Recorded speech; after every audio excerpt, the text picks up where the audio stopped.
ओम शांति। 24 अप्रैल 2023 के बाबा के महावाक्य। मीठे बच्चे, अपने दिल से पूछो, हम ज्ञान की खुशबू फैलाने वाले खुशबूदार फूल बने हैं।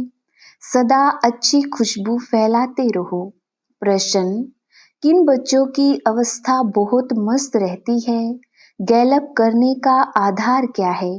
उत्तर, जो अच्छे अच्छे फूल हैं, जिनकी बुद्धि में ज्ञान का मंथन चलता रहता है, उनकी अवस्था बहुत मस्त रहती है। ज्ञान और योग की शिक्षा दे खुशबू फैलाने वाले बच्चे बहुत प्रफुल्लित रहते हैं। गैलप करने का आधार है सच्चे परवाने बनना। माया के तूफानों से सदा बचकर रहना। श्रीमत पर चलते रहना है। गीत, महफिल में जल उठी क्षमा। ओम शांति। चैतन्य परवानों ने गीत सुना। परवाने कहो व फूल कहो, बात एक ही है। बच्चे समझते हैं हम सचमुच परवाने बने हैं या फेरे लगाकर चले जाते हैं, क्षमा को भूल जाते हैं।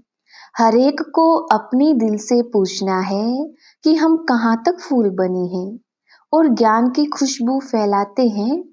अपने जैसा फूल किसको बनाया है? ये तो बच्चे जानते हैं। ज्ञान का सागर वह बाप है। उनकी कितनी खुशबू है। जो अच्छे फूल व परवाने हैं, उनकी जरूर अच्छी खुशबू आएगी। वह सदैव खुश रहेंगे। औरों को भी आप समान फूल व परवाने बनाएंगे। फूल नहीं तो कली बनाएंगे। पूरे परवाने वह हैं जो जीते जी मरते हैं, बलि चढ़ते हैं अथवा ईश्वरीय औलाद बनते हैं। कोई साहूकार किसी गरीब के बच्चे को गोद में लेते हैं तो बच्चे को उस साहूकार की गोद में आने से फिर वह माँ बाप ही याद आते रहते हैं। फिर गरीब की याद भूल जाएगी। जानते हैं कि हमारे माँ बाप गरीब भी हैं, परंतु याद साहूकार माँ बाप को करेंगे जिससे धन मिलता है। सन्यासी साधु आदि हैं, वह भी साधना करते हैं मुक्ति धाम में जाएं। सभी मुक्ति के लिए ही पुरुषार्थ करते हैं, परंतु मुक्ति का अर्थ नहीं समझते। कोई कहते ज्योति ज्योत समाएंगे, कोई समझते पार निर्वाण धाम जाते हैं। निर्वाण धाम में जाने को ज्योति में समाना व मिल जाना नहीं कहा जाता है। यह भी समझते हैं हम दूर देश के रहने वाले हैं, इस गंदी दुनिया में रहकर क्या करेंगे। बच्चों को समझाया है, जब कोई से मिलते हो तो यह समझाना है कि यह बना बनाया ड्रामा है। सतयुग, त्रेता, द्वापर, कलयुग, यह है संगम युग। सतयुग के बाद त्रेता का भी संगम होता है। वहाँ युग बदलता है, परंतु यहाँ कल्प बदलता है। बाप को युगे युगे नहीं आते हैं जैसे मनुष्य समझते हैं। बाप कहते हैं जब सब तमो प्रधान बन जाते हैं, कलयुग का अंत होता है, ऐसे कल्प के संगम पर मैं आता हूँ। युग पूरा होता है तो 2 कला कम होती है। यह तो जब पूरा ग्रहण लग जाता है तब मैं आता हूँ। मैं युगे युगे नहीं आता हूँ। यह बाप बैठ परवानों को समझाते हैं। परवानों में भी नंबरवार हैं। कोई तो जल मरते हैं, कोई फेरी पहन चले जाते हैं। श्रीमत पर चल नहीं सकते। अगर कहाँ श्रीमत पर नहीं चले तो फिर माया पछाड़ती रहेगी। श्रीमत का बहुत गायन है। श्रीमद् भगवत गीता कहा जाता है। शास्त्र तो बाद में बैठ बनाए हैं। उस समय मनुष्यों की बुद्धि रजो तमो होने के कारण समझते हैं श्री कृष्ण द्वापर में आया। बाप कहते हैं मैं आता ही तब हूँ जब आदि सनातन देवी देवता धर्म वाले मनुष्य गुम हो जाते हैं, परंतु यह भूल जाते हैं कि हम ही देवी देवता धर्म वाले थे। अपना हिंदू धर्म कह देते हैं। यह कड़े से कड़ी भूल है। भारतवासी जो देवता धर्म के पुजारी हैं, उनसे पूछो तुम किस धर्म के हो, तो कहते हैं हम हिंदू धर्म के हैं। अरे तुम पूछते किसको हो? भारतवासी अपने धर्म को ही नहीं जानते। यह भी ड्रामा में नूंद है। जब भूले तब तो फिर से मैं आकर आदि सनातन देवी देवता धर्म की स्थापना करूं। सतयुग में है ही एक धर्म। यह बातें बाप बैठ समझाते हैं। जो विश्व के मालिक थे वह खुद ही भूल जाते हैं, तो बाकी औरों की बात ही क्या। यह एक ही बाप है जो आकर दुख धाम से निकाल सुख धाम का मालिक बनाते हैं। तुम कहेंगे अभी हम नर्क के मालिक हैं। दुनिया को तमो प्रधान तो बनना ही है। सब पतित हैं तब तो पावन के आगे जाकर नमस्ते करते हैं। मनुष्य सन्यासियों आदि को गुरु बनाते हैं क्योंकि वह पावन है। समझते हैं गुरु द्वारा पावन नहीं बनेंगे तो सद्गति कैसे होगी, परंतु फॉलो तो करते नहीं। गुरु लोग फिर उनको कहते भी नहीं कि तुम फॉलो कहाँ करते हो, पवित्र कहाँ बनते हो। यहाँ तो बाप कहते हैं अगर तुम पावन निर्विकारी बनते हो तो मेरे फॉलोवर हो, नहीं बनते हो तो तुम फॉलोवर नहीं हो, ऊंच गति को पा नहीं सकेंगे। सन्यासी ऐसे नहीं कहेंगे कि फॉलो करो नहीं तो सजा खानी पड़ेगी। यह बाप कहते हैं श्रीमत पर चलो नहीं तो बहुत त्राही त्राही करना पड़ेगा। वह तो समझते आत्मा निर्लेप है, परंतु नहीं, आत्मा ही सुख दुख देखती है। यह कोई भी समझते नहीं। बाबा बार बार समझाते हैं बच्चे, मंजिल बहुत भारी है। इस समय तुम पुरुषार्थ करते हो जबकि दुखी हो। तुम जानते हो सतयुग में हम बहुत सुखी रहेंगे। वहां यह पता नहीं रहेगा कि हमको फिर दुख धाम में जाना है। हम सुख में कैसे आए, कितने जन्म लेंगे, कुछ भी नहीं जानते। अभी तुम जानते हो कि ऊंच कौन ठहरे। तुम ईश्वर की औलाद होने के कारण जैसे ईश्वर नॉलेजफुल है, तुम भी नॉलेजफुल ठहरे। अभी तुम ईश्वर के बच्चे हो। देवताएं थोड़े ही ईश्वर के बच्चे कहलाएंगे। अभी तुम ईश्वरीय औलाद हो, परंतु नंबरवार। कोई तो बड़े मस्त हैं, समझते हैं हम तो बाबा की मत पर चलते रहते हैं। जितना मत पर चलेंगे उतना श्रेष्ठ बनेंगे। बाप सम्मुख बैठ बच्चों को समझाते हैं, बच्चे देह अभिमान छोड़ो, देही अभिमानी बनो।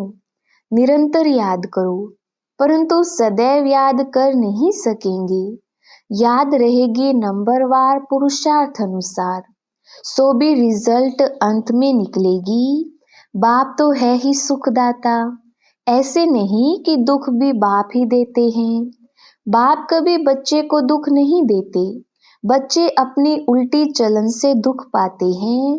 बाप दुख नहीं दे सकते। कहते हैं हे भगवान, बच्चा दो तो कुल वृद्धि को पाएगा। बच्चे को बहुत प्यार करते हैं, बाकी दुख अपने कर्मों का ही पाते हैं। अब भी बाप तो बच्चों को बहुत सुखी बनाते हैं। कहते हैं श्रीमत पर चलो, आसुरी मत पर चलने से तुम दुख पाते हो। बच्चे बाप और टीचर अथवा बड़ों की आज्ञा ना मानने से दुखी होते हैं। दुखदाई खुद बनते हैं, माया के बन पड़ते हैं। ईश्वर की मत तुमको अभी मिलती है। ईश्वरीय मत की रिजल्ट 21 जन्म तक चलती है, फिर आधा कल्प माया की मत पर चलते हैं। ईश्वर एक ही बार आकर मत देते हैं। माया तो आधा कल्प से है ही है, मत देती ही रहती है। माया की मत पर चलते 100% दुर्भाग्यशाली बन पड़ते हैं। तो जो अच्छे अच्छे फूल हैं वह इसी खुशी में सदैव मस्त रहेंगे। नंबरवार तो है ना। परवाने कोई तो बाप के बन श्रीमत पर चल पड़ते हैं। अक्सर करके गरीब ही अपना पूरा पोता मेल लिखते हैं। साहूकारों को तो डर रहता है कि कहाँ हमारे पैसे ना ले लेवे। साहूकारों के लिए बड़ा मुश्किल है। बाप कहते हैं मैं गरीब निवाज हूँ, दान भी हमेशा गरीब को ही किया जाता है। सुदामा की बात है ना, चावल चपटी ले उनको महल दे दिए। तुम हो गरीब, समझो कोई के पास 25-50 रुपया है, उनसे 1-2 आना देते हैं। साहूकार 50,000 दे तो भी इक्वल हो जाता है, इसलिए गरीब निवाज कहा जाता है। साहूकार लोग तो कहते हमको फुर्सत नहीं मिलती क्योंकि पूरा निश्चय नहीं है। तुम हो गरीब, गरीबों को धन मिलने से खुशी होती है। बाबा ने समझाया है, यहाँ के गरीब वहाँ साहूकार बन जाते हैं और यहाँ के साहूकार वहाँ बहुत गरीब बन पड़ते हैं। कोई कहते हम यज्ञ का ख्याल रखें या कुटुंब का रखें। बाबा कहते तुम अपने कुटुंब की बहुत अच्छी संभाल करो। अच्छा है जो तुम इस समय गरीब हो। साहूकार होते तो बाप से पूरा वर्षा ले नहीं सकते। सन्यासी ऐसे नहीं कहेंगे, वह तो पैसे लेकर अपनी जागीर बनाते हैं। शिव बाबा थोड़े ही बनाएंगे।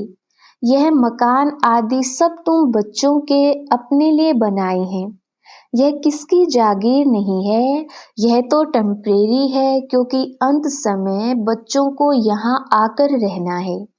हमारा यादगार भी यहाँ है, तो पिछाड़ी में यहाँ आकर विश्राम लेंगे। बाप के पास भागेंगे वह जो योग युक्त होंगे, उन्हों को मदद भी मिलेगी।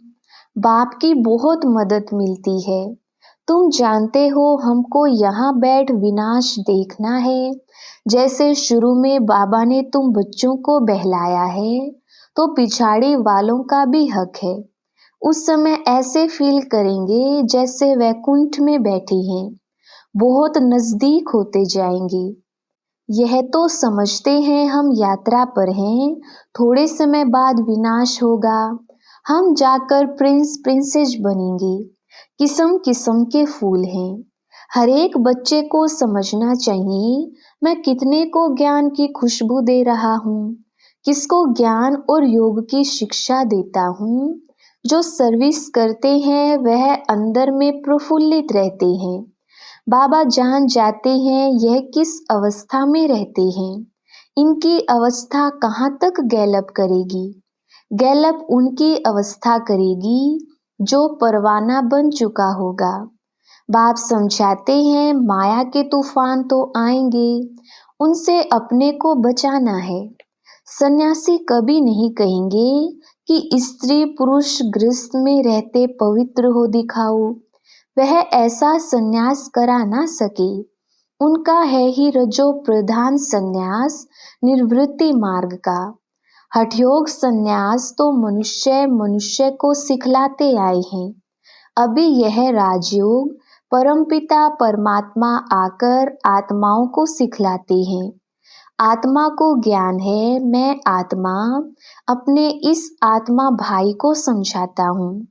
जैसे परमात्मा बाप हम आत्माओं को समझाते हैं, हम भी आत्मा हैं। बाबा हमको सिखलाते हैं, हम फिर इन आत्माओं को समझाता हूँ। परंतु यह आत्मा पने का निश्चय न होने से अपने को मनुष्य समझ मनुष्य को समझाते हैं। बाप कहते हैं हम तो आत्माओं से ही बात करते हैं। मैं परम आत्मा तुम आत्माओं से बात करता हूँ। तुम कहेंगे हम आत्मा सुनती हैं, आत्मा को सुनाती हैं। ऐसे तुम देही अभिमानी हो, किसको सुनाएंगे तो वह तीर झट लगेगा। अगर खुद ही देही अभिमानी नहीं रह सकते हैं तो धारणा करा नहीं सकेंगे। यह बड़ी ऊंची मंजिल है। बुद्धि में यह रहना चाहिए हम इन ऑर्गन्स से सुनते हैं। बाप कहते हैं हम आत्माओं से बात करते हैं। बच्चे कहेंगे हम आत्माएं ब्रदर्स से बात करते हैं। बाप कहते हैं हम आत्माओं को समझाता हूँ। बाबा का फरमान है बच्चे अशरीरी अर्थात देही अभिमानी बनो, देह अभिमान को छोड़ो, मुझे याद करो। यह बुद्धि में आना चाहिए। हम आत्मा से बात करता हूँ ना कि शरीर से। भल फीमेल है, उनकी भी आत्मा से बात करता हूँ। तुम बच्चे समझते हो हम बाबा के तो बन गए, परंतु नहीं, इसमें बड़ी सूक्ष्म बुद्धि चलती है। मैं आत्मा समझाता हूँ, यह बुद्धि में आता है। ऐसे नहीं कि मैं फलानी को समझाता हूँ। नहीं, यह हमारा भाई है, इनको रास्ता बताना है। यह आत्मा समझ रही है, ऐसे समझो तब आत्मा को तीर लगे। देह को देखकर सुनाते हैं तो आत्मा सुनती नहीं है। पहले ही वार्निंग दो, मैं आत्मा से बात करता हूँ। आत्मा को तो ना मेल कहेंगे ना फीमेल कहेंगे। आत्मा तो न्यारी है। मेल फीमेल शरीर पर नाम पड़ता है। जैसे ब्रह्मा सरस्वती को मेल फीमेल कहेंगे, शंकर पार्वती को मेल फीमेल कहेंगे, शिव बाबा को ना मेल ना फीमेल कहेंगे। तो बाप आत्माओं को समझाते हैं यह बड़ी मंजिल है। बाबा की आत्मा इनको समझाती है। आत्मा को इंजेक्शन लगाना है, तब देह अभिमान टूटता है। नहीं तो खुशबू नहीं निकलती है, ताकत नहीं रहती। हम आत्मा से बात करते हैं, आत्मा सुनती है। बाप कहते हैं तुमको वापस जाना है, इसलिए देही अभिमानी बनो, मन मना भव। फिर ऑटोमेटिकली मध्याजी भव आ जाता है। मूल बात है ही मन मना भव। बाप को याद करो। बल कहते तो सब है भगवान को याद करो, परंतु जानते नहीं।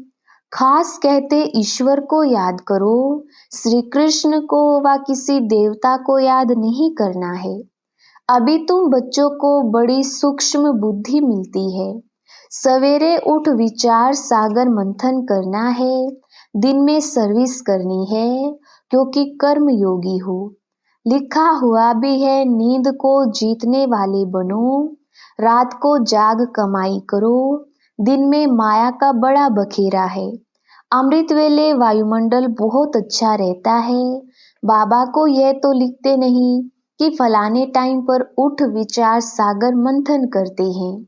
इसमें बड़ी मेहनत है। विश्व का मालिक बनते हैं तो जरूर थोड़ी मेहनत तो करनी पड़ेगी। अच्छा, मीठे मीठे सिकिलधे बच्चों प्रति मात पिता बाप दादा का याद प्यार और गुड मॉर्निंग। रूहानी बाप की रूहानी बच्चों को नमस्ते। हम रूहानी बच्चों की रूहानी बाप दादा को याद प्यार और नमस्ते जी। धारणा के लिए मुख्य सार। पहला पॉइंट, देही अभिमानी बनने की मेहनत करनी है। हम आत्मा भाई से बात करता हूँ। आत्मा बोलती है, आत्मा इन ऑर्गन्स से सुनती है। यह अभ्यास करना है। दूसरा पॉइंट, ऊंच गति के लिए पावन निर्विकारी बनना है। जीते जी मरकर पूरा परवाना बनना है। वरदान, एक हिम्मत की विशेषता द्वारा सर्व का सहयोग प्राप्त कर आगे बढ़ने वाली विशेष आत्मा भव।